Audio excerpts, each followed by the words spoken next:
Tervetuloa katsomaan videosarjaani Matkalla Vihdin kuntavaaleihin 2025. Tämä on lyhyt versio keskeisistä tärkeistä asioista, mitä täytyy ottaa huomioon. Yksi keskeinen juttu on se, että koulu ja varhaiskasvatus, ne tarvitsee asialliset resurssit. Ja ne tarvitsee myös sitä, että me huolehditaan, että ne resurssit käytetään parhaalla mahdollisella tavalla.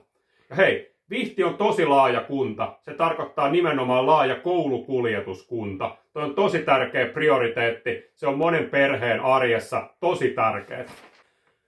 Vihdin korkean profiilin hankkeet, ne sijoittuu nyt kunnan eteläisiin osiin Huhmariin, tänne omalle kotiseudulle. Täällä äärettömän tärkeä on nyt huolehtia se liikenneinfra kuntoon. Se laahaa nyt jäljessä ja ennen kuin alkaa 2-3 uutta isoa hanketta tällä vuosikymmenellä, niin liikenne pitää olla etupainotteisesti kunnossa.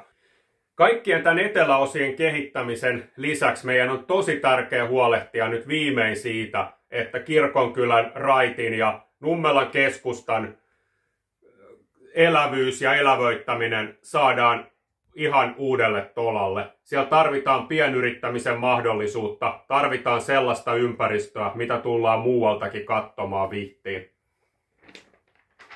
Ja se, mitä ei pidä unohtaa, se on kulttuuri ja kansalaistoiminta. Se on se, mikä tuo tähän kuntaan hengen. Huolehditaan myös, että me pidetään tämä koko kunta mukana, koko kunta vireänä ja tehdään kuntapolitiikkaa, mikä hyödyttää kaikkia vihtiläisiä.